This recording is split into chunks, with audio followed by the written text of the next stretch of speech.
그 불평과 원망의 문제를 좀 다루기도 했는데 한번 해보시죠. 손을 왼손 숟가락으로 이렇게 내보내시고요.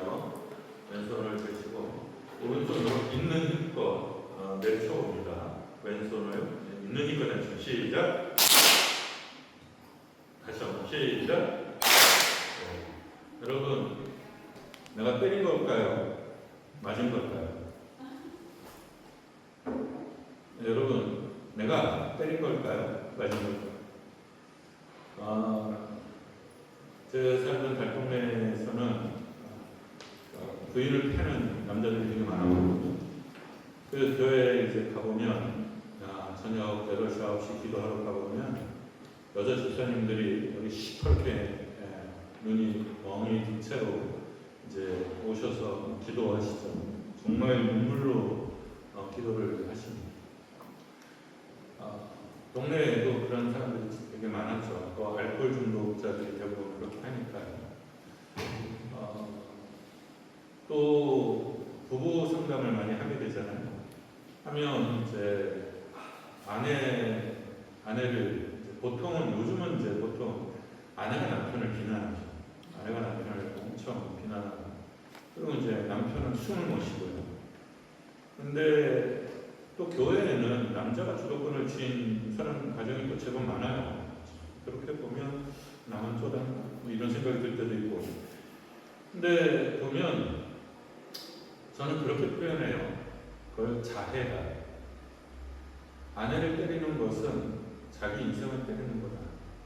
자기 남편을 비난하는 것은 자기 인생을 비난하는 거다. 그게 자해다. 왜냐하면 일심동체라고 하잖아요. 그런데 신앙 공동체도 마찬가지예요. 우리가 말하는 불평이나 원망, 문제에 직면하지 않고 그것을 사람으로 돌릴 때 그 사람의 대부분이 누구냐? 그러면 내가 진짜로 소중히 여기는 사람, 소중히 여겨야 하는 사람이고요.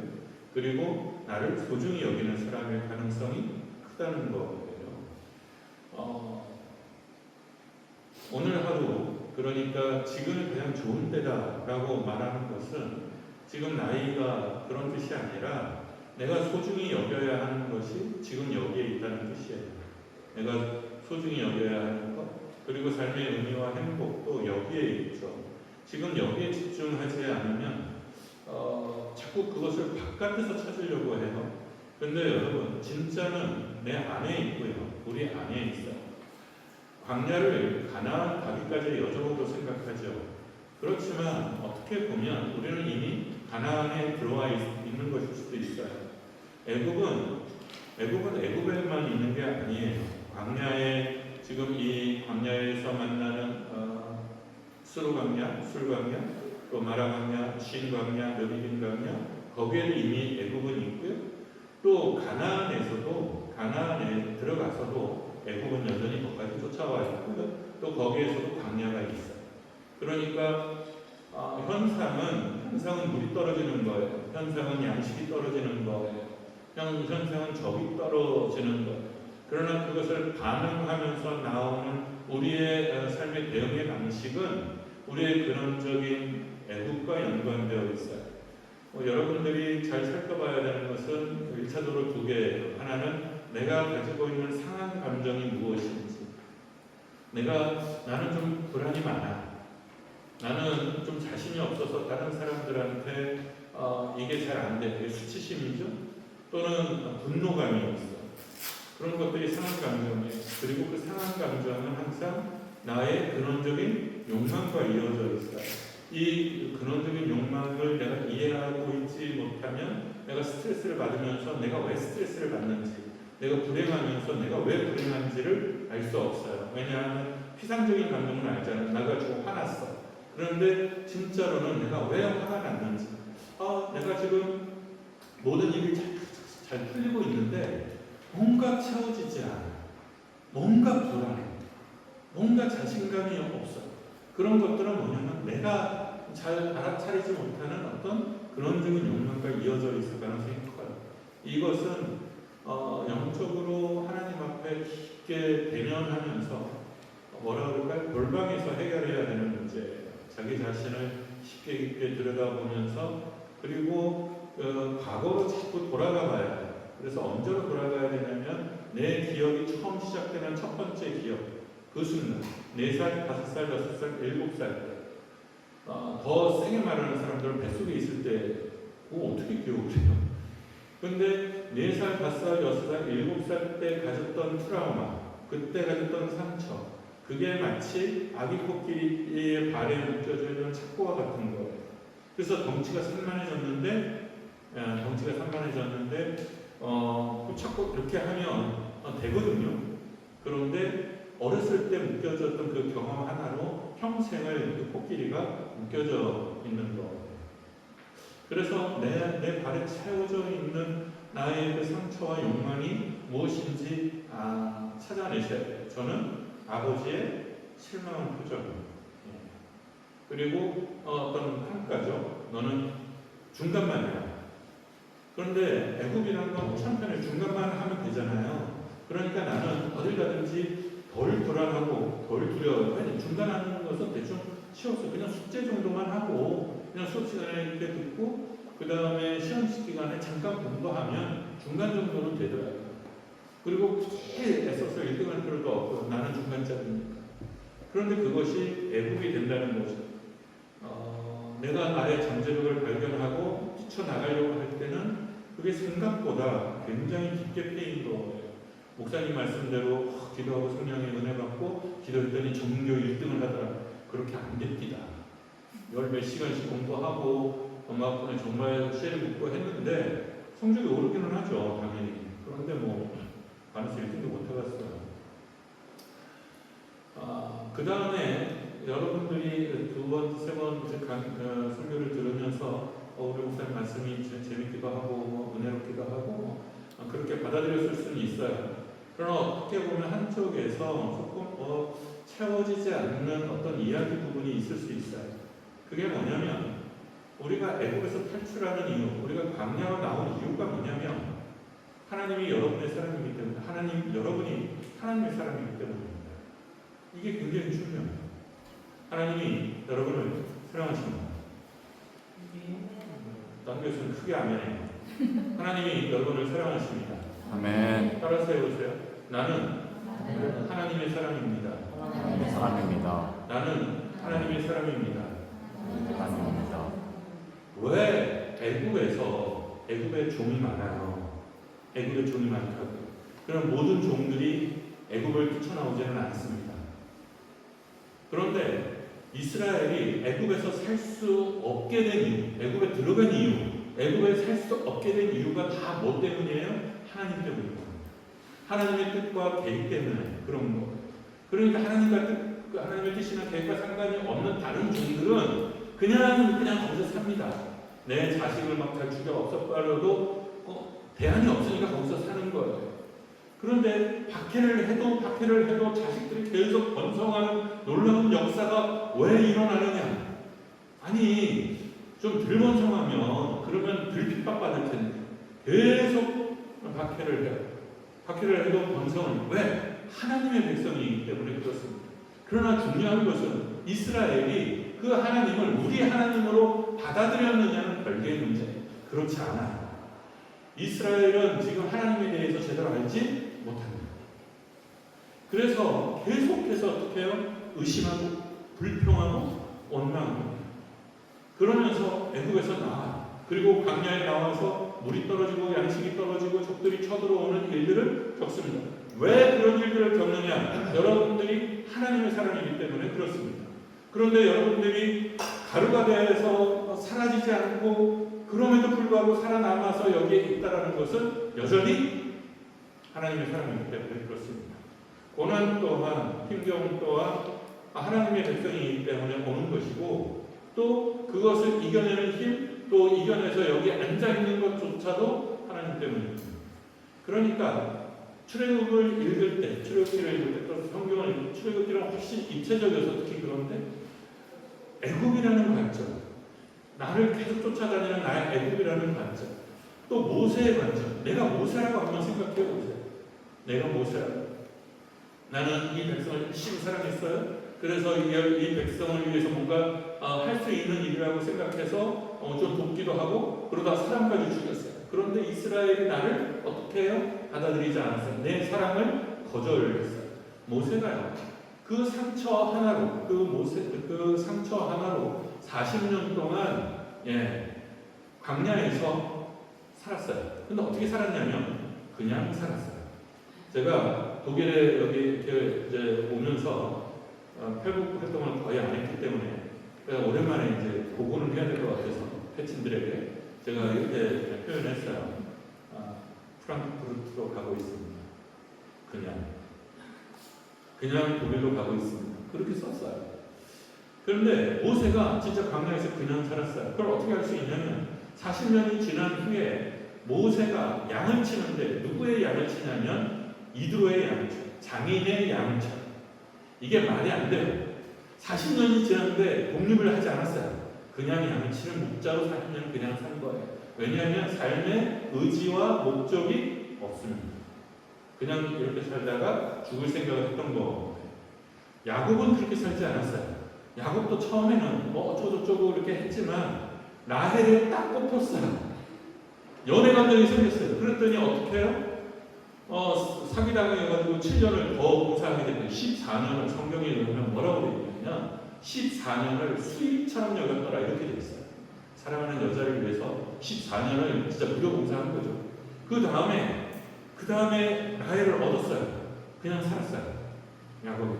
그런데 야곱이 언제 생각이 바뀌냐면 요셉이 태어났어요. 10명의 아들이 태어났을 때는 야곱이요. 그냥 살았어요. 그냥. 그런데 요셉이 진짜 아들이에요. 야곱이 좀 나쁜 놈이거든요. 나쁜 놈인데 사랑이라는 측면에서는 정말 순애고 사랑하는 이 여자 라헬을 위해서 전폭적으로 살거든요. 라헬이 아들을 낳자 다른 여자들에서 낳은 아들이 아닙니다. 그러니까 그냥 살았어요. 그런데 요셉이 생기자 삶의 목적이 생겼어요. 내가 이렇게 살면 안 되지. 내가 요셉에게 뭔가를 물려줘야지. 그래서 가업을 일으키기 위해서 별짓을 다 합니다. 그래서 가진 수를 다 써서 부자가 됩니다. 근데 모세는 그냥 사는 거예요. 삶의 은혜를 빌으면 그렇게 되는 거예요. 모세의 관점에서 그리고 구름을 입어서 일을 하는데 첩첩산중이에요. 말도 더럽게 안 들어요. 정말 뭐 하는데 그게 뭐냐면 이미 1장에서 15장 안에서 모세는 수르 광야와 신광야와 르비딤 광야를 이미 지나고 있었던 거예요. 모세의 관점에서, 백성의 관점에서, 그리고 하나님의 관점에서. 이것들을 그랬을 때 하나님이 이 백성들을 어떻게 이끌어가는가를 봐야 되는 거예요. 하나님이 애굽에서 이스라엘 백성을 어떻게 상대하셨는지, 하나님께서 수르광야에서 이스라엘 백성을 어떻게 상대하셨는지, 신광야에서 어떻게 상대하셨는지를 잘 살펴보셔야 돼요. 그리고 백성들이 또 왜 그렇게 반응하는지, 지금 광야의 이야기를 하는 것은 백성들의 입장에서, 우리 입장에서 왜 우리는 불평하고 원망하는가, 왜 우리는 실망하고 좌절하는가, 왜 거기서 신앙적인 반응을 보이지 못하는가. 그랬을 때 광야에까지 끌고 나온 우리의 애굽의 문제를 다루고 있는 거예요. 여기가 축이기는 해요. 그러나 그런 설명 들어서 맨날 목사님 형통할 줄 알지 형통 안 해. 그러면 막 마음이 답답하지. 그러나 여러분 그게 무슨 뜻이냐면 전제는 항상 명심하셔야 돼요. 이 모든 과정에 하나님이 개입하시고 사랑하시는 하나님이 문제 해결점들을 계속 주십니다. 애굽에서 불러내신 분도 하나님이시고 애굽에서 끌어내신 분도 하나님이시고 수르 광야에서 나무를 던져서 물을 달게 하신 분도 하나님이십니다. 엘림을 주신 분도 하나님이십니다. 그리고 신광야 아침에 했어야 되는데 못했죠. 신광야에서는 양식이 떨어졌어요. 이 양식이 상징하는 것이 중요해요. 이 양식은 돈을 상징해요. 물은 정말 필수품이죠. 그래서 늘 있어야 되는 거예요. 그러나 양식은 이 백성들이 나름 준비가 되어 있어요. 양식은. 왜냐하면 오늘 피자를 먹어봐서 알지만 마른 빵 위에 이렇게 하잖아요. 그러니까 이스라엘 이쪽은 건조한 지역이기 때문에 마른 빵을 가지고 다니는, 그게 한 달에서 2달 정도 가요. 2달의 시간이 지났어요. 그리고 이제 이 사람들이 양식이 떨어지기 시작했어요. 돈이 떨어지기 시작했다는 거죠. 돈에 대한 것을 따로 여러분이 강의를 들으셔야 돼요.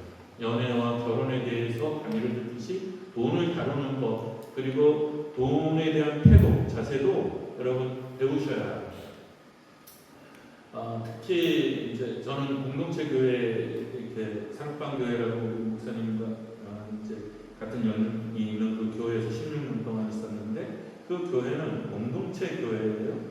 그래서 공동체를 지향하는 교회예요. 그래서 삶을 나누고 물질을 나누는 교회죠. 이상적인 교회예요. 그리고 아마 잘 됐어요. 그 소문이 전국에 많이 퍼져서 많은 사람들이 공동체의 꿈을 꾸고 찾아와요. 그리고 강의도 듣고 설명도 듣고 그래. 그러니까 이제 담임 목사님에게 그런 얘기를 하면 은혜가 충만해서 내가 정말 우리도 예수회 같은 공동체, 디아코니아 같은 그런 떼제 같은 공동체를 이끌면서 이제 시작하겠다고 몇 가지씩 오고 그래. 그러면 이제 제가 움직이잖아요. 제가 딱 가로놓고서 돈 문제를 어떻게 하시겠습니까? 돈 문제. 밥 먹고 사는 것을 어떻게 해결하겠습니까? 그러면 나를 이렇게 봐요. 목사가 돈 얘기를 하면 먹고 사는 하나님이 채워주시고 안 채워주신다니까요. 채워주시기는 하세요. 그런데 간당간당해. 우유값이 고급 우유에서 밑으로 내려와야 돼. 그랬을 때 가난해졌을 때 스트레스, 그 스트레스가 상당합니다. 돈이 없을 때 받는 스트레스가 어마무지해요. 여러분들은 어떨지 모르겠어요. 그런데 서른이라는 기점은 뭐냐면 이제까지는 부모님의 도움을 받잖아요. 근데 서른이 되면 그런 생각을 하게 돼요. 내가 언제까지 부모님으로부터 지원을 받을 수 있나? 이게 옳으냐? 물질적으로 독립을 해야 되지 않느냐라는 생각을 하게 돼요. 그러니까 되게 힘들어져요. 버거워지고 무거워져요. 결혼을 하게 되면 더더욱 그래요. 엄마 아빠가 다 해줬던 것들을 내가 일일이 다 해결해줘요. 예전에는 마을이 해줬거든요. 아이를 낳으면 마을이 애를 키워줬어요. 그러니까 낳기만 하면 돼요. 그러니까 저만 해도 점심에 우리 어머니가 내가 밥 먹었는지 안 먹었는지 관심이 없어요. 왜냐하면 어디 가서 밥을 먹고 있을 거예요. 그런데 어느 날 보니까 우리 집에 한 떼거리가 와 있어요. 그러면 그날이 우리 어머니가 밥을 해주는 날이에요. 그러니까 애들이 5살, 6살이 떼거리 지어서 어떤 때는 밥도 안 먹고 막 산에서 놀아요. 그럼 배고프면 어떻게 했을까요? 밭에 들어가서 그냥 무 뽑아 먹고 그냥 생무 뽑아 먹고 그냥 놀았어요. 노는 게 미쳐가지고. 그런데 어른들이 그거 무 뽑아 먹으면 뭐라고 하지 않아요. 그 밭을 망치는 일이지만 뭐라고 하지 않아요. 그걸 돈질이라고 하거나 설이라고 하지 않아요. 왜냐하면 마을의 애들을 케어하는 거예요. 그리고 마을에는 항상 꽃순이가 하나씩 있었어요. 미친 이렇게 여기 꽃들 하면서 엄빠 하시는 분도 있고 또 이렇게 하는 삼명이로 늘 하나씩 있었어요. 정신병원에 보내지 않아요. 하고 밥 줘 그러면 그냥 그 마을에서 그 집에서 그냥 밥을 줬어요. 그러니까 그 꽃순이를 가졌던 삼명이를 가졌던 그 집이 그 사람 때문에 스트레스를 받아서 막 그런 일은 없어요. 왜? 마을 전체가 그것을 나누어줬기 때문이죠. 그러나 핵가족화가 됐을 때는 모든 것을 처음부터 끝까지 내가 다 해야 돼요. 그래서 너무 힘들고 그래서 독방, 육아니 그딴 말이 왜 나오냐? 둘이 부부가 나란히 같이 해도요, 여러분 절대로 그 우울증에서 벗어나기 힘들어요. 되게 힘들어요. 애 하나 키우는 게 박지성이 또 그러잖아요. 축구가 더 편하대잖아요. 애하고 놀아주는 것보다. 애 에너지를 축구 선수도 감당이 안 돼요. 그래서 제가 이제 여기서 뒤에 부분에 나오는데 혼자는 안 됩니다. 여러분의 인생의 문제를 혼자 풀려고 하면 안 됩니다. 그것을 풀 수 있는 방법이 공동체. 그게 교회입니다. 그래서 제가 젊은 부부들을 항상 모아서 이렇게 말해요. 한 부분만 희생을 하면 돼요. 한 부분만. 그래서 5 가구, 여기서 연lum이잖아. 다른 애들을 한 부부가 하룻밤을 케어하는 거죠. 자기 집에서. 그리고 나머지 그 아이를 맡긴 부부는 좀 로맨틱한 시간을 갖도록 1박 2일 어디 이렇게 좀 쉬라는 영화도 좀 마음 편안하게 보고 또 부부만의 어떤 시간을 애를 낳는 순간 10년 동안 부부의 생활을 할 수가 없습니다. 영화 한 편 제대로 볼 수가 없어요. 그러니까 이게 너무 무서워지죠. 그런데 둘까지 나누면 더 힘들고요. 또 나같이 정말 아들이 둘 태어나면 그건 뭐 장난 아닙니다. 그러니까 그것을 어떻게 해결해야 되느냐? 나 혼자 해결하려고 하면 절대로 안 돼요. 그리고 이거는 교회 공동체 속에서 충분히 이야기가 나누어지고 협의가 되어져야 됩니다. 자, 돈 문제는 실질적인 문제예요. 자, 양식이 떨어졌어요. 돈이 떨어졌어요. 그래서 여기서 나타나는 것이 뭐냐면 현상은 돈이 떨어진 거예요. 자, 결혼을 했는데 돈이 떨어졌어요. 그래서 저희도 이제 학생 부부였기 때문에 정말 손가락 빨았거든요. 너무너무 힘들었어요. 그러니까 돈이 없으니까 그 양식도 간달간달하고 되게 힘들었어요. 그래도 돈 때문에 싸운 것 같지는 않아요. 이제 돈 때문에 싸우지는 않았지만 좀 더 지난 다음에 목사가 돼서 공동체 생활을 하면서 페이를 못 받게 됐을 때 그때 이제 돈이 떨어지니까 이제 짜증을 많이 냈던 것 같아요. 싸우지는 않았는데 서로 간에 짜증을 많이 냈고요. 행복하지 않았어요. 나는 우리 사랑방교회는 최고의 교회고 그리고 이 헌신은 공동체를 위해서 마음껏 하는 것이고 내 신학에서 제 신학 중에 하나가 청빈이었어요. 자발적인 청빈. 내가 돈을 많이 벌더라도 목회자란 무릇 목회자란 이 정도의 검소함과 청빈의 삶을 살아야 된다라는 나의 기준이 있었던 거죠. 말씀드렸죠? 수로 강야는 뭐가 깨지는 거다? 나의 기대가 깨지는, 나의 기준이 깨지는 거예요. 그런데 내가 돈이 없어서 살아보니까 안 행복한 거야. 그러니까 내 신학을 감당할 수 있는 내 인격적 실력이 안 돼 있는 거예요. 그러니까 가난한데도 행복한 사람이 있어요. 가난한데도 품위를 지키는 사람이 있어요. 실제로. 그런 선생님들을 내가 알아요. 그러니까 그런 선생님을 닮고 그 걸음 그렇게 가려고 했던 거예요. 근데 가보니까 나는 그만한 실력이 안 돼 있던 거예요. 나는 그래도 부인이랑 좀 이렇게 저도 백화점 받기 이런 거 너무 싫어요. 힘들긴 하지만 그래도 적당한 곳에서 외식도 좀 하고 어디 가서 좋은 데에서 좀 쉬기도 하고 또 좋은 책 마음대로 읽기도 하고 또 힘든 후배들에게 돈도 좀 내줄 수 있고 그때가 행복하더라고요. 이 검소함 속에서 청빈을 지키면서 기도하는 게 딱히 행복하지 않았어요. 그랬을 때 내가 내 정체를, 내 수준을 알아차린 거예요. 그게 중요해요. 내 수준을 알아차린다. 내 실력이 여기밖에 안 된다는 거예요. 그래서요. 또 내 실력은 이 모양이니까 여기서 살다 죽을래. 이렇게 할 건지. MBTI는 여러분은 내성적인 것이 하나님 주신 성품이 받아들이고 사십시오. 냅둬 나는 이대로 살다 죽을래. 제 귀에는 그렇게 들려요. 내가 넘어서야 애국으로 받아들이고 내 실력을 더 키워서 가난함도 능히 감사함으로 받아들일 폭으로 나를 성장시킬지 아니면 좀 자식을 위해서라는 핑계로 기부를 해줄지 그래서 좀 돈 많은 대로 이렇게 위치 이동을 하는 건지 그런 것들이 삶의 선택인 거예요. 자, 돈이 떨어졌을 때 이 공동체는 어떤 애국을 만나냐면 후회를 만났어요. 후회라는 애국을 만났어요. 신광야의 현상은 양식이 떨어지는 거예요. 그런데 내면적 애국은 후회가 찾아왔어요. 여러분 인생에 있어서 여러분에게 후회가 찾아올 때가 있어요. 내가 그걸 괜히 왔나? 내가 전공을 잘못 잡았나? 이놈이 아닌가요? 이거 정말 커. 이놈이 아닌가요? 결혼을 잘못했나? 조금 늦게 했어야 됐나? 결혼을 하더라도 좀 미뤘어야 됐나? 그 모든 선택에서 후회가 생깁니다. 그때 어떻게 넘어갈 거냐는 후회가 이스라엘 백성은 어떻게 했냐면 가장 손쉬운 방법을 선택했어요. 뭐죠? 원망의 길을 선택했어요. 그러니까 너 때문이야.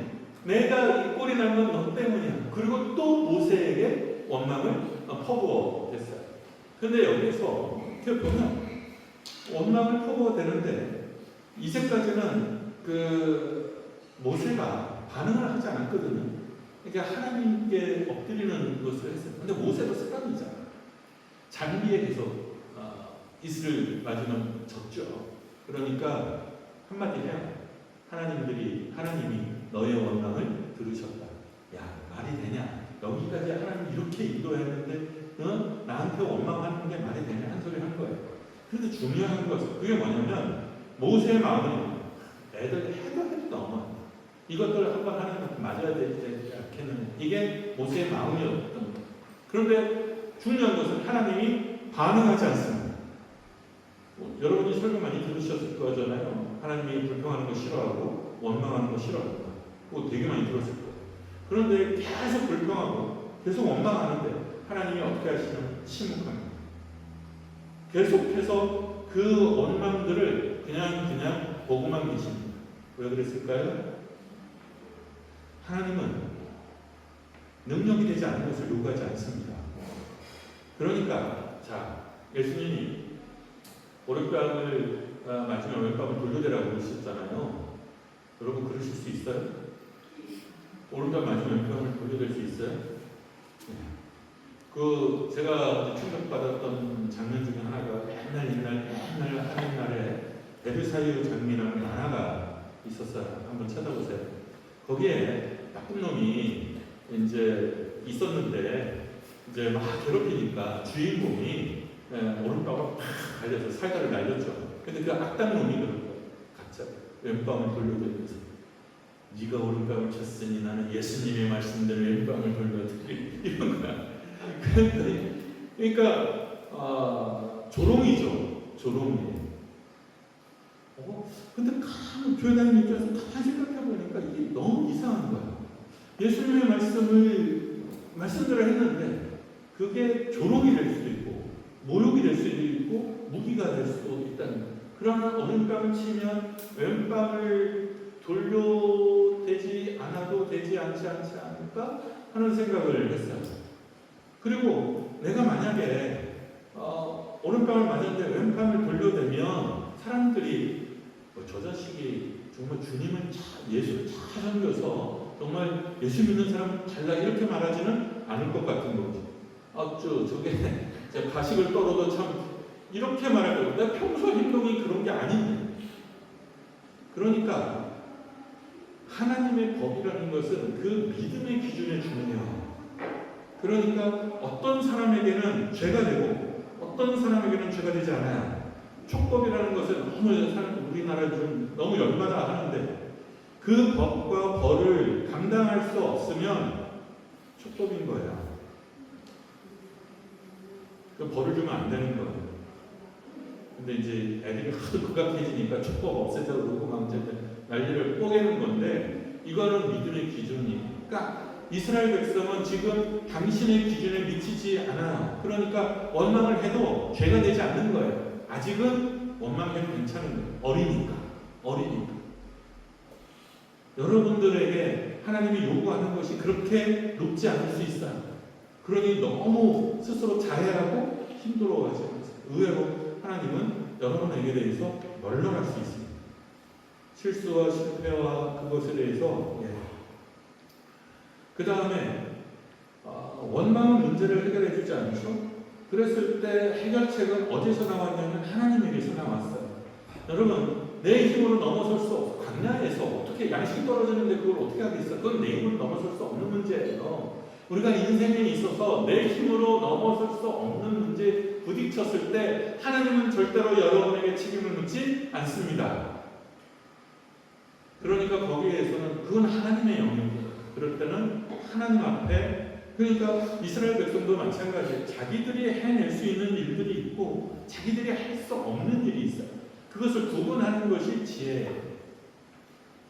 라이널드 리버의 기도문이기도 해요. 내가 체인지 변화시킬 수 있는 것을 변화시킬 수 있도록 나설 수 있는 커리지 용기를 주시고 그리고 내가 할 수 없는 것을 받아들이는 평안을 주시고 그리고 그 두 가지를 구분할 수 있는 지혜를 주시옵소서. 그게 라이널드 리버예요. 이게 중독자들의 기도이기도 해요. 중독자들이 미국에서 알코올 중독이거나 약물 중독에 하면 치료하게 되면 이 기도문이 핵심 기도문.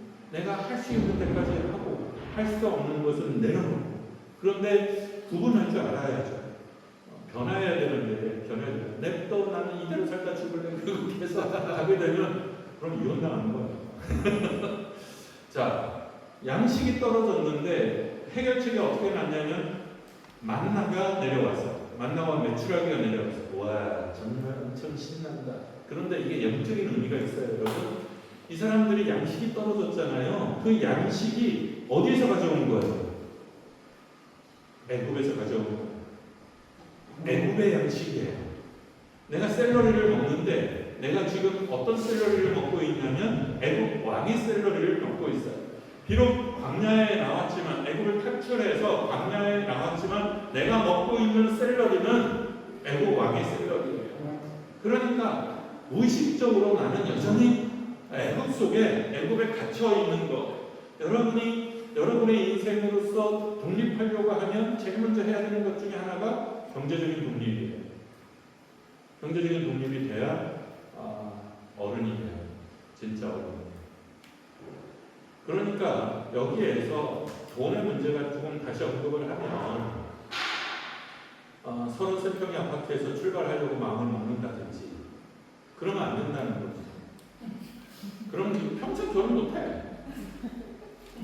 그건 뭐 여러분의 부모님이 아주 센 부모님이라서 내가 아파트 한 채 해줄게. 뭐 그러면 모를까. 그러나 어머니가 부모님이 해주는 집에서부터 출발하게 되면 부모라는 애국에서 완전히 자유롭지 못합니다. 저는 차라리 조금 가난하더라도 여러분의 스스로의 경제 공동체 속에서 출발하는 것이 여러분 삶을 위해서 좋다. 그 다음에 정말 양식이 떨어져, 우유값이 떨어져. 그러면 거기서 굳이 필요가 뭐가 있어? 엄마 나 돈이 좀 필요해요. 그러면 되지. 그게 여러분 우리 세대와 다른 유리한 점입니다. 우리에게는 테러가 없었어요. 여러분에게는 테러가 있습니다. 테러가 있는 것이 좋을 수도 있고 나쁠 수도 있죠. 우리는 테러가 없으니까 우리는 어떻게 싸웠을까요? 죽자 사자 싸워. 우리한테 걸리면 너 죽고 나 죽자.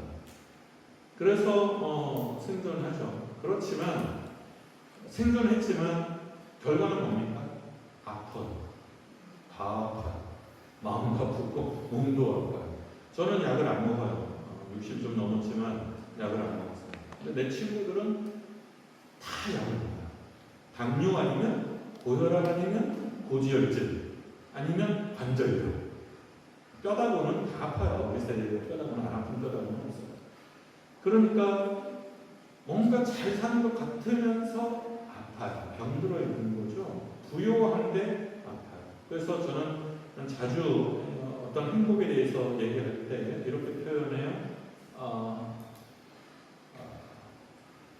거린의 박사, 왕후의 찬. 왕후의 찬, 거린. 거꾸로 됐나? 김동리 소설의 김철하는 소설에서 나오는 대목일 거예요. 그러니까 젊은 부부가 너무 가난한 거죠. 그래서 이제 직장을 구해야 되는데 직장이 안 구해지는 겁니다. 그 여자는 일하러 나가고 남자는 실업자 처지죠. 그 이제 아내가 돈 벌러 나갔으니까 밥상을 남자가 해놔야 되는 거잖아요. 1960년대 그 시절에 남자가 여자의 밥상을 해준다. 경상도 같으면 난리 납니다. 무슨 일이 있어도 그건 안 되는 일이에요. 그런데 그 남자가 아내를 위해서 밥상을 차려놓는 거죠. 근데 가난하잖아요. 그러니 차려놓을 게 없는 거예요. 그러니까 밥 하나 그리고 간장 하나를 놓는 거죠. 그래서 왕후의 밥상, 거린의 찬. 근데 그게 행복이죠. 그러니까 주눅들지 않는다면, 그 가난에 주눅들지 않을 수 있다면, 거기서 넉넉할 수 있다면, 그러면 그게 신앙입니다. 그래서 그리스도인들은 가난해도 감당할 수 있습니다. 우리 교회 모토가 뭐냐면 작아도 바르게, 늦어도 바르게, 작아도 정직하게.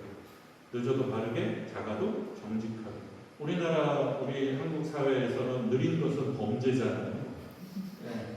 우리는 느린 사람을 뭐라고 불렀냐면 우리 시대는 형광등이라고 불렀어요. 이렇게 딱 하면 형광등이 조금 있다 들어오거든요. 예. 그렇지만 이 세상의 속도를 따라가지 않겠다는 거예요. 그러니까 그 속도를 따라가지 않고 뒤처져서 살아도 작지만 당당하게만 살 수 있다면 그러면 나는 괜찮은 교회라고 생각해요. 늦어도 바르게, 작아도 정직하게, 가난해도 당당하게, 돈이 없어도 아름답게. 그러면 돼요. 그러니까 인생의 어떤 성공을 했는데 거기에서 인생 자체, 삶 자체는 실패할 수 있다는 거죠. 만나를 주신 하나님은 무슨 뜻이냐면 이제부터 너는 누가 책임지겠다? 내가 책임지겠다는 거예요. 너희의 왕은 누구다? 나라는 뜻이에요. 그러니까 애굽의 양식이 떨어졌을 때 하나님의 양식이 임하여 오면 그게 뭐예요? 내가 하나님의 사람인 거예요. 하나님의 자녀인 거예요. 이제부터 나는 하나님의 양식을 먹고 사는 사람들. 사람이 떡으로만 살 것이 아니고 하나님의 말씀으로 산다라고 말을 했을 때 내가 무엇으로 살아갈 거냐? 그랬을 때 세상의 떡 그뿐만 아니라 이 세상의 샐러리를 위해서만 사는 존재가 아니라 그러니까 월급을 위해서 일을 하고 돈을 위해서 그럴 수는 없어요. 돈을 안 주는 곳에 가서 일할 수는 없지. 아무리 목사라도 우리가 무슨 이슬만 먹고 살 수 있는 것도 아니고 그렇게는 하지만 내가 월급 때문에 이 교회를 섬기고 월급 때문에 있는 것은 아니라는 거죠. 근데 이것을 교묘하게 사단이 섞어요. 그래서 마치 목사는 돈 없이 이슬만 먹고 살아야 되는 것처럼 월급을 막 박하게 주면 줘도 무조건 있어야 되는 것처럼 말을 해요. 여러분 그렇지 않습니다. 사람에게는 내가 그것을 이렇게 보면 알아요. 우리끼리는 딱 보면 이 자식은 생계를 위해서 또는 돈을 위해서 명예를 위해서 이 자리에 그냥 들붙어 있는 거다라는 것이 있고 어떤 사람은 내가 어떤 대우를 받더라도 돈이 많든 적든 어떤 한결같음을 유지하고 그러면서 소명을 위해서 사는 사람들이 있어요. 그걸 잘 분간하는 것도 지혜기는 지혜죠. 중요한 건 신광야에서 후회가 닥쳐올 때 그 인생의 후회가 닥쳐오는 그 이유를 찾아보셔야 되고 그리고 삶의 내 힘으로 넘을 수 없는 고들이 왔을 때 하나님 앞에 엎드리는 것. 하나님은 한 번도 나를 실망시키신 적이 없습니다. 그러므로 여러분 공급하시는 하나님께 집중하셔야 돼요. 공급하시는 하나님께 신광야에서 어떤 실험적인 뭐라고 그러죠? 나의 응대는 공급하시는 하나님을 바라본다. 여러분은 이 세상의 드레스보다도 들판에 있는 꽃보다도 귀한 존재입니다. 제가 가난할 때, 힘들 때, 이 모든 것보다 너희들이 귀하다. 라는 말씀에 눈물을 빨칵 쏟은 적이 있어요. 누구도 나를 귀하게 보지 않는 것 같은데, 누구도 나를 귀하게 보는 것 같지 않은데, 어느 날 하나님이 그렇게 말씀하시는 거죠. 주님이 공중에 나는 새보다도 들판에 피어있는 백합화보다도 너는 귀한 존재다. 말도 안 되게 귀한 존재다. 그런데 무엇을 염려하나? 내일이 염려하도록 해라. 무엇을 먹을까? 무엇을 마실까? 하죠. 여러분들이 인생을 살아가면서 어떤 삶에 진짜 필요한 것들이 떨어져서 후회가 찾아오고 그럴 때에 사람을 보지 마세요. 누구를 원망하지 마세요. 하나님을 공급하시는 하나님을 보셔야 돼요. 이렇게 해서 신광야를 벗어납니다. 그리고 르비딘 광야로 이제 들어갔어요. 자, 수로 광야는 인생의 쓴맛을 보여줬죠. 기대가 무너질 때, 실망 속에서 외롭고 낙심이 될 때, 불안과 두려움이 닥쳐올 때, 그러면 어떻게 해요? 십자가를 바라봅니다. 신광야에서 내가 인생에 있어서 정말 필요한 것들이 결핍되고 무너졌을 때 공급하시는 하나님을 바라봅니다. 그리고 이제 후회가 찾아오죠. 우리는 그러면 원망은 안 됩니다. 말을 이 신광야에서 보면 말을 정말 못되게 하기는 하거든요. 뭐라고 하냐면 우리가 거기에 있었던 때가 좋았다 그래요. 애굽에 있을 때가 좋았다. 그리고 거기서 팍 죽어버렸으면 좋았다. 이렇게 말해요. 그 여기에서 모세가 삐꼬 도는 거거든요. 그러니까 불평할 수 있다니까요. 그러나 어떻게 해라? 잘 해라. 불평도 예쁘게 말해요. 예쁘게 말해요. 사람을 다치게 하지 마. 사람을 열받게 하지 마. 내 분노를 다른 사람에게 넘겨주지 마. 그런데 우리는 그렇게 하죠. 그 다음에 이제 들어선 공동체가 르비딤입니다. 이 르비딤 공동체는 르비딤에 들어섰는데 르비딤의 문제는 물이 떨어졌어. 물이 떨어졌어. 이거 어디서 겪은 거죠? 수르광야에서 겪은 거예요.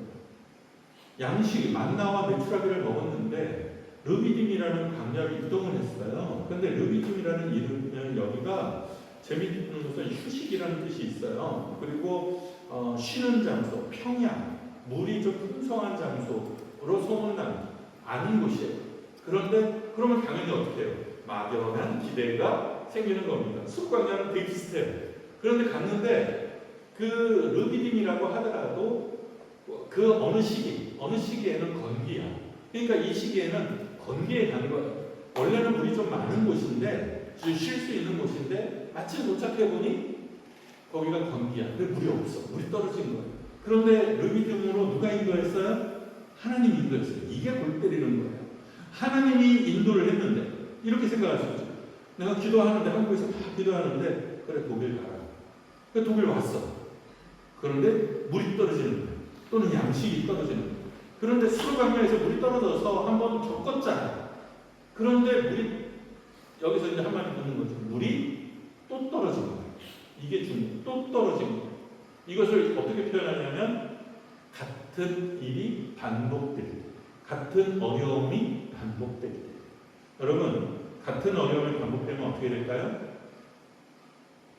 같은 어려움이 반복되면 그러면 우리가 뭐라고 표현해요?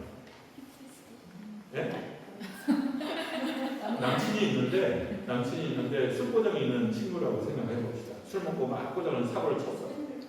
그래갖고 내가 용서를 해줬어. 근데 한 또 몇 달 있다가 또 그래. 그랬더니 또 용서를 해줬어. 한 5번을 그래. 그러면 내가 그 남친을 보고 뭐라고 그럴까요? 야, 나도 이제 좀 지친다. 이렇게 되죠. 그러니까 르비딤에 있어서 현상은 뭐냐면 물이 또 떨어졌어요. 반복되는 어려움이 같은 어려움, 이게 문제가 아니에요. 같은 어려움이 반복되는 거예요. 그래서 현상은 그렇고요. 내 내면의 상태는 어떻게 돼요? 지치는 거예요. 그게 소진이에요. 이게 번아웃이에요. 아까 우리 목사님은 39에 번아웃이 오셨다고. 네, 저도 마찬가지예요. 저는 그때는 아니었고요. 50, 그러니까 10년 전에 건축하고 나서 그때 번아웃이 온 거죠. 지치게 되면, 정말 지치게 되면 어떻게 되냐면 온 몸이 상처투성이가 돼요. 마치 저는 화상을 입어서 여기 화상 자국이 있는데 참 재수 없는 인생이기는 해요. 태어나자마자 화상을 입은 거거든요. 그러니까 모든 출발이 이 모양이었어요. 그게 아마 전장에 많이 만나봐요. 안 하면 안 돼요. 아마 근데 사주팔자 그렇게 돼 있다고는 해요. 우리 할머니가 이제 그런 걸 좋아하시는. 그런데 이것도 뭐 비슷해요. 애굽이고 착국이는 하잖아요. 믿음이 여러분의 애굽입니다. 나는 재수 없는 인간이다. 우리 집은 재수 없는 집이다라고 생각하면 그 재수 없는 그 믿음대로 될지어다. 여러분, 믿음대로 됩니다. 그런데 가장 강력한 믿음이 뭐냐면 어두운 믿음이에요.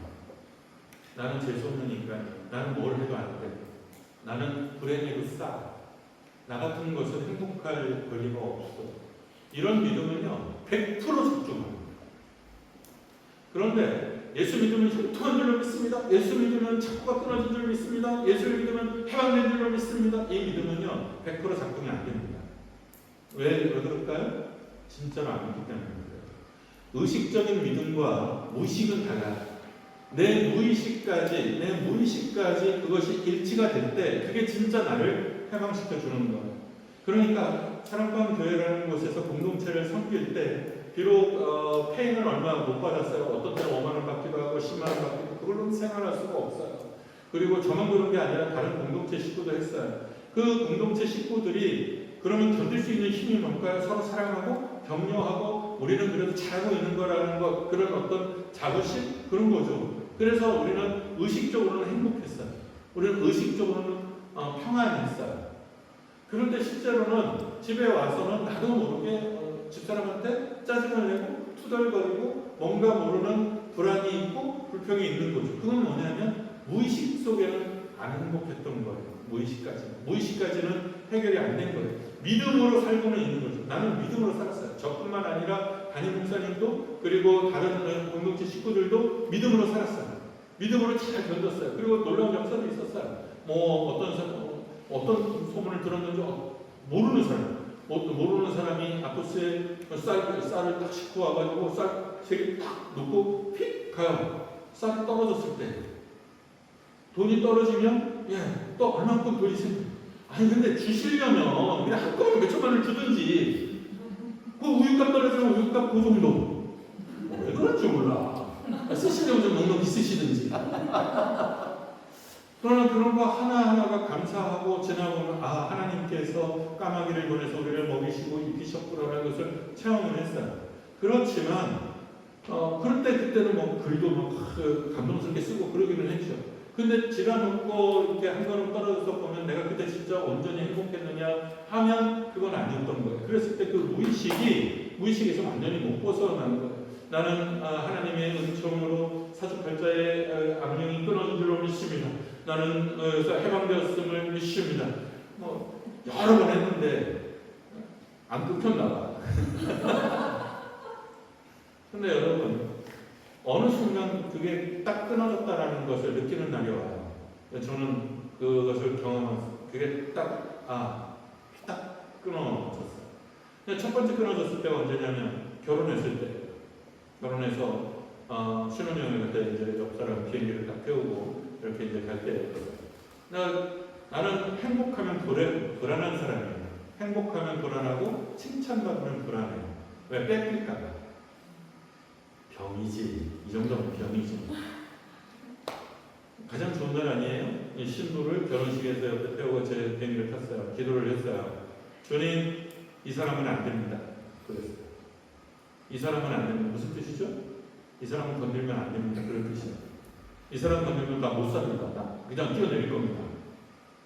그 이후로 하나님이 아신 거예요. 얘는 여기까지다. 그러니까 제가 고난당하고 힘들 때마다 집사님들이 항상 위로하는 말, 하나님이 전도사님을 크게 쓰시기 위해서 아니요 크게 안 써도 돼요. 크고 싶지 않아요. 나는 그냥 평온하게 살고 싶어요. 제 그릇은 여기에서 멈춘 거죠. 괜찮아요. 자, 똑같은 일이 반복이 되면 이 화상을 입었을 때 화상을 입으면 어떻게 되냐면 여기가 온통 쓰라리게 그냥 약을 발라도 아파요. 약을 고치기 위해서 약을 대도 아파요. 그러니까 지쳐서 번아웃이 돼서 우울증이 오게 되면 온몸이 상처예요. 그래서 목사님이 하나님이 여러분을 사랑합니다. 그러면 속으로 사랑하는데 입버립니까? 하나님 사랑하는데 입버립니까? 이렇게 돼요. 목사님 정말 힘드셨죠? 참 수고하셨습니다. 그러면 감사합니다. 이렇게 받아지지 않아요. 그걸 아는데 그러고 있었냐? 그러니까 모든 것이 아파요. 모든 것이 아파요. 이게 병이에요. 그건 병입니다. 이건 믿음의 문제가 아니고 병입니다. 반복되면 지치면 그러니까 사람들이 지쳤어요. 이스라엘 백성도 지쳤어요. 지치니까 똑같은 문제가 발생이 되죠. 아니 물을 내면 뭐해? 조금만 가면 물 떨어지는데 그 희망이 없잖아. 르비딤에서 저기 가면 또 물 떨어질 텐데 그 짓을 언제까지 할 거냐 말이죠. 40년, 어떻게 40년을, 아까 40년 헤매야 된다며요. 그거 못하죠. 근데 40년 이렇게 딱 정해주면 해요. 40년 딱 3년 국방부 시계는 간다. 가요. 그런데 끝을 알 수 없어요. 끝을 알 수 없는 것이 사람을 지치게 해요. 여러분들도 무엇을 하든지 간에 레슨을 받든 공부를 하든 딱 했을 때 4년 안에 끝장이 난다. 3년 안에 끝장이 난다. 그러면 안 지칠 거예요. 그러면 내가 내가 얼만큼 노력을 해야 어느 순간에 이 경지가 터질지 알 수가 없거든. 그게 사람을 멍들게 하고 지치게 해요. 그래서 어떻게 해요? 후회가 찾아와요. 후회가 찾아오고 그 다음에 원망이 찾아와요. 그리고 최악이죠. 의심이 찾아옵니다. 의심. 그래서 모든 것이 의심스럽습니다. 자, 생각해보세요. 10가지의 재앙이 있었고요. 그 재앙 속에서 살아남았고요. 홍해 바다가 갈라졌고요. 그 다음에 수로강야에서 던졌더니 물이 이렇게 났고요. 심지어는 만나와 메추라기를 먹고 있어요. 그런데 사람들이 이렇게 생각했어요. 정말 우리 중에 하나님이 계시기는 한 거야? 근데 되게 웃기잖아요. 오늘 하나님이 주신 만나를 먹고서도 우리 중에 하나님이 계신가? 라는 의심을 했어요. 모세가 하나님의 종인가? 의심이 됐어요. 우리가 가는 길이 제대로 가는 길인가? 의심이 됐어요. 이게 여러분 어떻게 그럴 수 있지? 그렇지만 그럴 수 있습니다. 옛날에 도깨비라는 드라마가 있었어요. 보셨는지 잘 모르겠는데 거기에 보셨어요? 네. 네. 저승이 참 잘생겼잖아요. 네. 저승이가 왕이었을 때 이제 자살을 결심하죠. 그 궁녀가 약을 이제 한 것을 이제 들고 와요. 그랬을 때 그 저승이가 이렇게 말했어요. 한 방에 가자, 한 방에. 나는 것도 없이 그냥 한 방에 그냥 죽자. 그러면서 이렇게 말해요. 나의 왕으로, 나의 신하도, 나의 백성도, 나의 장군도 나를 사랑하지 않았구나. 나를 사랑하지 않는다. 그러니까 저승이의 관점에서 보면 그렇게 보이지 않았을까요? 왕인데 정말 자기가 사랑했던 여인인데 그 여인이 결국 오빠 편을 들고 화살 맞고 죽어버리죠.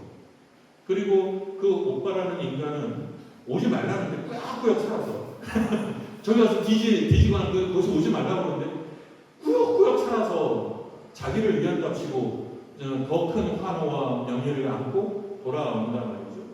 궁녀라는 거는 그냥 거기다 맨날 약을 뚝뚝 찢은 걸 나와서 들고 온단 말이죠. 백성들은 왕이 무슨 생각을 하는지 관심도 없죠.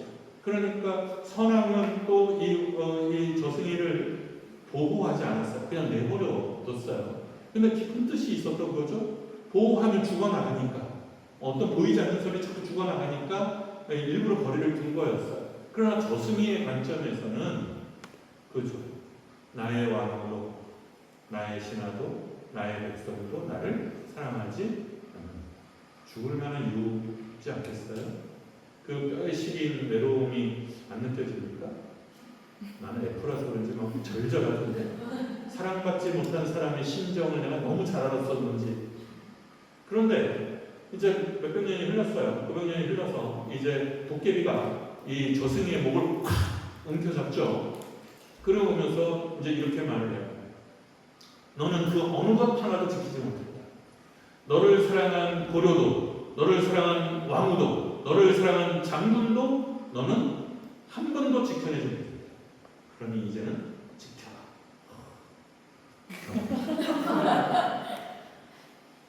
그러니까 도깨비의 관점에서 보면 저승이는 굉장한 사랑을 받은 거죠. 왕후도 이 왕을 위해서 사실은 그런 선택을 할 수밖에 없었고 자기도 이 왕을 어떻게든 보필하기 위해서 그랬던 것이고 선왕도 그랬던 거예요. 똑같은 상황인데 한쪽에 봤을 때는 풍성한 사랑을 받은 사람이고 한쪽으로 보면 본인은 결핍 속에 있는 겁니다.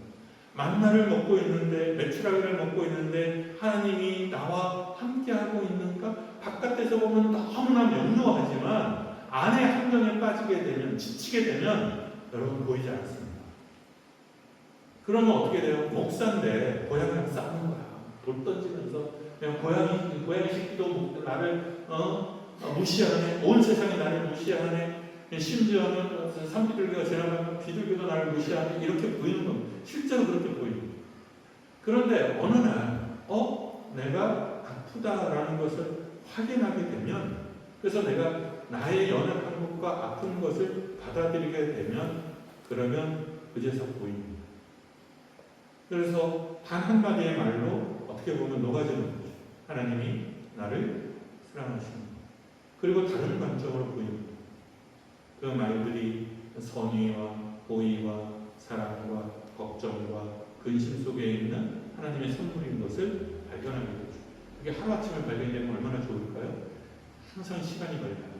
여러분, 충분한 시간이 걸립니다. 신광야에서 다루지는 않은 거 깜빡했는데, 신광야에서 후회가 찾아오는 것의 함정이 뭐냐면, 여러분, 손쉬운 승리예요.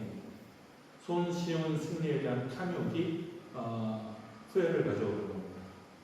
그러니까 한꺼번에 해결을 해주지. 한꺼번에 해결을 해주지. 우리가 들여다봐야 되는 욕망 중에 하나, 그리고 쉽게 넘어가는 욕망 중에 하나가 손쉬운 승리예요. 그리고 특히 여러분 세대, MZ세대들이 가장 쉽게 빠지는 함정이 손쉬운 승리. 그래서 차곡차곡 쓰여서 바이 스텝에서 한 걸음씩 해서 그 반복되는 무료함을 견뎌내서 이루어내는 성취를 되게 못 견뎌요. 여러분들은 그래도 좀 나은 사람들이죠. 악기를 다루거나 공부를 하거나 이런 것은 그래도 그것에 대한 내성이 있다는 뜻이에요. 그런데 전반적으로 보면 반복되는 지루함을 못 견뎌냅니다. 그래서 손흥민 아버지가 제일 답답해하는 게 그거예요. 손흥민은 슛을 못했대잖아요. 그래서 3년 동안 볼 트래핑만 했대잖아요. 3년 동안 볼 트래핑만 연습을 시켰대잖아요. 그 반복된 지루한 것을 견뎌내야 그 다음 단계로 갈 수 있거든요. 그래서 올드스타가 되기는 했지만 손흥민 선수의 평가 중에, 탁한 평가 중에 뭐냐면 볼 키핑 능력이 떨어진다. 놀랍게. 그러니까 월드 클래스 치고는 볼 키핑 능력이 떨어진다는 거예요. 3년 동안 슛 한 번 안 하고 그것만 했는데, 그리고 우리나라 선수 중에서는 거의 최고에 속합니다. 그 볼을 받아내는 능력이. 그 정도 안 돼요. 박지성도 받으면 저만큼 떨어지거든요. 근데 박지성이는 그걸 냈다 쫓아가서 카바를 했던 거고, 마라도나나 우리 메시나 그런 분들은 바쁘지 않잖아요. 축구하는 거 보면 참 한가하시다. 저 보면 되게 쉽죠. 근데 우리 선수는 참 바빠요. 그런 겁니다. 그런데 그 반복된 지루함을 얼마나 견뎌내느냐를, 그리고 그것을 얼마나 즐겁게 하느냐를 거기서 성패가 달립니다. 서장훈 말 그런 거 들으시면 안 돼요. 즐기는 놈이 어딨냐 그래요. 자기는 그 서장훈 그 친구는 즐기면서 어떤 어른들의 폭력이라고 그렇게 말을 하더라고요. 그럴 수 있어요. 그런데 진짜 즐기는 사람들이 있습니다. 저는 왜 목사가 됐느냐? 소명이 있어서 목사가 된 게 아니에요. 저는 성경 읽기 좋아했고요. 기도하기 좋아했고요. 정말 시간 가는 줄 몰랐어요.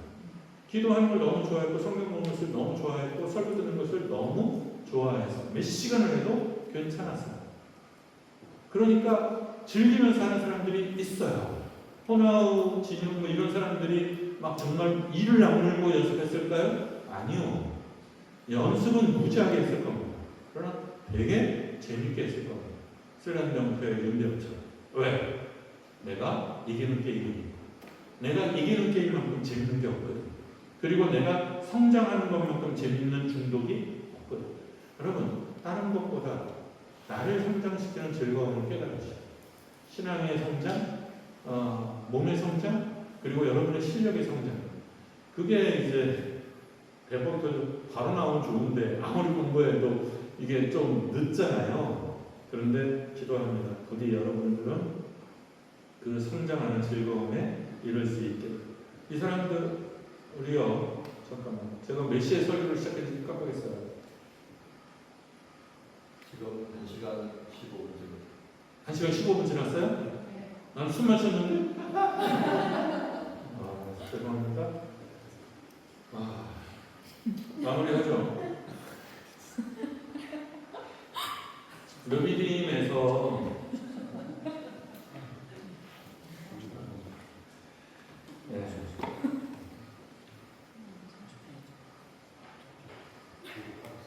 30분까지 하십시오. 예, 고맙습니다. 자, 르비딤에서 하나님께서 어떻게 해결하시는가를 이제 봅시다. 이 사람들이 지쳤어요. 그래서 어떻게 했냐면 다퉜어요. 그러니까 전에는 수근거리고 불평하는 데서 멈췄어요. 그 다음에 앞에서 원망하는 데서 멈췄어요. 근데 르비딤에서는 멱살잡이 일고 직전까지 갔다는 거예요. 그러니까 이 사람들도 폭발하는 거예요.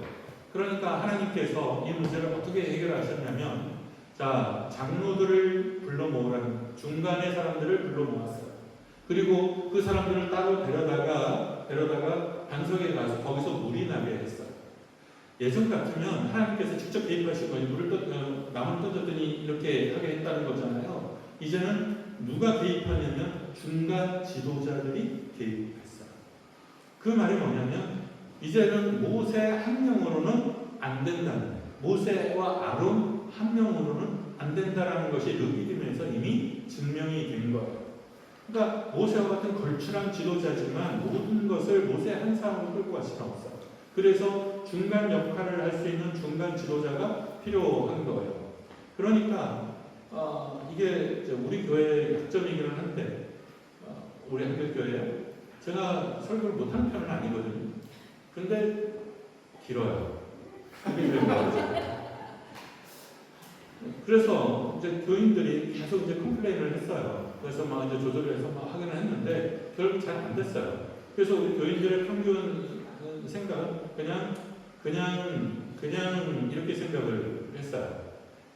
근데 그게 한 십몇 년째 그냥 맞죠? 이제 어느 날 외부에서 이제 교인들이 이렇게 이제 들어왔어요, 새로. 근데 이제 그분들이 그러는 거, 목사님 말씀이 너무 좋아요. 그랬더니 우리 장로님들이 이렇게 이제 회의할 때 앉아서 그러는 거, 목사님 말씀이 좋대요. 목사님 말씀이 좋대요. 그래서 예, 제 말씀이 좋아요. 근데 이제 충신교회가 그 어느 교회에서는 목사님이 그랬다는 거예요. 설교에는 별로 이렇게 은사는 없었는데 강제로 그랬다. 우리 교회는 평안한 교회입니다. 반짝반짝. 자, 따라서 하세요. 우리 교회는 평안한 교회입니다. 반짝반짝. 우리 교회 목사님의 말씀은 좋은 말씀입니다. 반짝반짝. 그 연습을 매주 진짜로 시켰대요. 거기는 분쟁도 있는 교회였고 또 분쟁이 있으니 원하는 설교의 이름도 달라서 그랬는데 근데 어느 순간에 정말 믿게 됐대요. 그래서 교인들이 그렇게 우리 교회 우리 목사님 말씀이 참 좋으셔. 그리고 떠들기 시작했어요. 그러니까 어떻게 돼요? 진짜로 믿어요. 사람이라는 게 되게 바보 같아요. 그러니까 내 눈에 별로 안 좋아 보이는데 이거 브랜드야, 좋은 거야 라고 하면 좋아 보입니다. 그러니까 교회도 마찬가지예요. 여러분이 목사님 혼자로는 안 돼요. 이 중간 스피커가 있어요. 중간 스피커가 어떻게 이야기하느냐에 따라서 그 공동체가 살아남느냐 살아남지 못하느냐를 결정짓습니다. 그러니까 르비딤에서 확인된 것은 뭐냐? 혼자는 안 된다는 거예요. 이제는 팀으로 가야 된다. 팀으로 가야 이 문제를 해결할 수 있다는 거예요. 그 다음에 내적인 문제, 다툼의 문제가 하나님의 개입으로 어떻게 풀어졌어요. 근데 르비딤이 왜 힘드냐면 내가 번아웃이 오고 이게 번아웃의 상태인데 번아웃이 오고 힘이 올 때 내 내적으로 무너져 있는데 뭐까지 겹쳐요? 외적인 것까지 겹치는. 지금까지는 문제가 하나였어요. 그런데 여기서는 내부적인 내적인 문제가 내적으로 공동체가 막 어수선해 상처받았다고 그러고 그래서 막 다툼이 있다고 칩시다. 그런데 바깥에서 방패라는 둥 이런 압박까지 들어온다고 생각을 해보세요. 적이 쳐들어오는 인생에 있어서 이럴 때 공동체에 있어서도 마찬가지고 인생에 있었을 때 최악의 이제 상태가 언제냐면 르비딤. 모든 광야의 꽃 네우웨라. 안에서도 힘들고 내 몸도 마음도 아픈데 막 다른 일까지 겹쳐서 오면 진짜 이때 죽을 맛인 겁니다. 그럴 때 여러분은 기억하세요. 고아가 아닙니다. 여러분은 혼자가 아닙니다. 나 아파요. 나 힘들어요. 나 돈 좀 빌려주세요. 해도 돼요. 나 좀 도와주세요. 해도 돼요. 아프고 힘들 때는 도움을 청하셔요. 그게 하나님이 됐든 목사님이 됐든 부모님이 됐든 선생님이 됐든 누구에게라도 얘기하셔야 해요. 그랬을 때 그래서 알아차려야 돼. 내가 아프다라는 거, 내가 상한 감정을 가지고 있다라는 거, 그리고 내 힘으로 안 된다는 거. 내 힘으로 안 됩니다. 그랬을 때 하나님 앞에서 주님 저 좀 살려주세요. 주님 저 좀 살려주세요. 그리고 목사님 저 좀 도와주세요. 형님 저 좀 도와주세요. 나 아파요. 너무너무 힘들어요. 너무너무 외로워요. 그랬을 때 구원의 손길이 있는 거. 근데 적이 쳐들어왔어요. 적이 쳐들어왔을 때 모세가 어떻게 했냐면, 모세가 즉각적으로 반응합니다. 모세가 여호수아를 불러서 여호수아에게 전권을 맡깁니다. 전권을, 권력을 여호수아에게 이임합니다.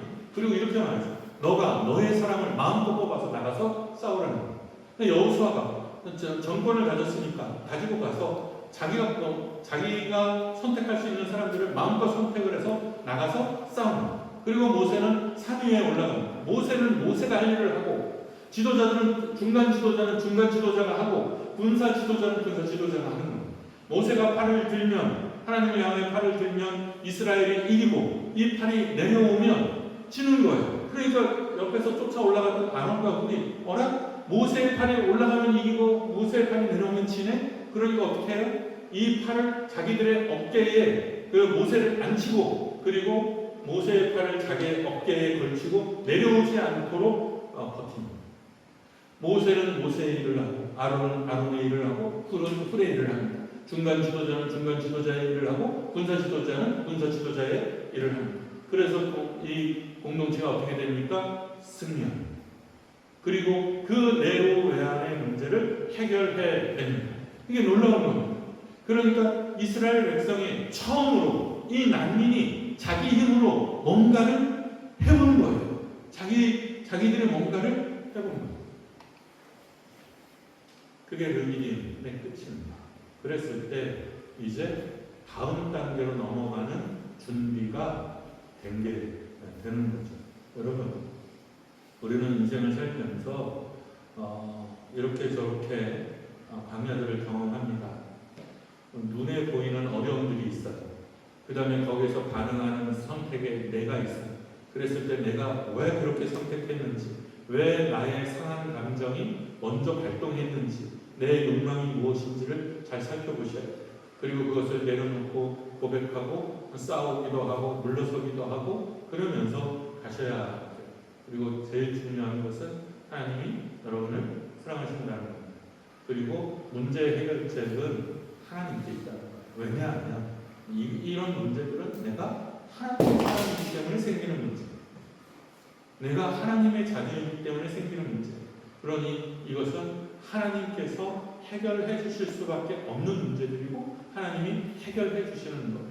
그런데 어떤 사람들은 이 똑같은 광야를 가면서 계속 불평하고, 이 사건이 지난 후에도 계속 불평하고 계속 원망하면서 가고, 어떤 사람은 감사와 기쁨으로 믿음을 가지고 희망을 가지고 갑니다.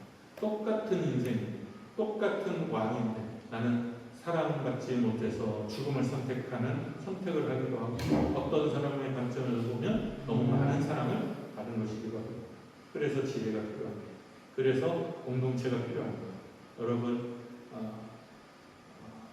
부디 이 좋은 공동체를 이루십시오. 이 좋은 공동체는 여러분의 포도원입니다. 여러분 자신이기도 합니다. 좋은 짝을, 좋은 배우자를 위해서 기도하십시오. 여러분의 부모님, 여러분의 친구, 여러분의 모든 시간, 이 공동체들은 하나님의 선물입니다. 그러니 함부로 대하지 마십시오. 소중히 여기세요. 여러분이 정말 소중히 여기는 것을 소중히 여기면 그것의 열매가 여러분에게 돌아옵니다. 그게 복이에요. 그리고 제일 바보가 뭡니까?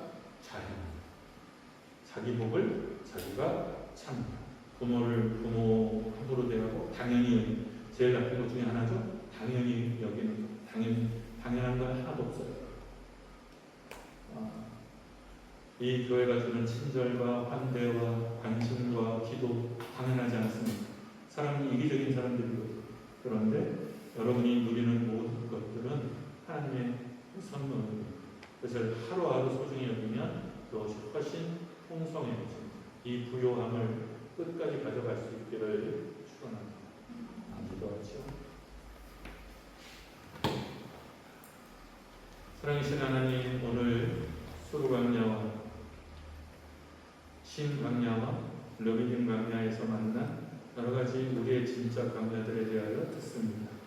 어느 광야에 들어섰는지 알 수 없지만 하나님께서 친히 개입하여 주셔서 능히 넉넉히 넘어설 수 있게 하여 주시고, 그리고 하나님의 자녀로서 가나안에 이룰 수 있도록 함께하여 주옵소서. 예수님 이름으로 기도합니다. 감사합니다.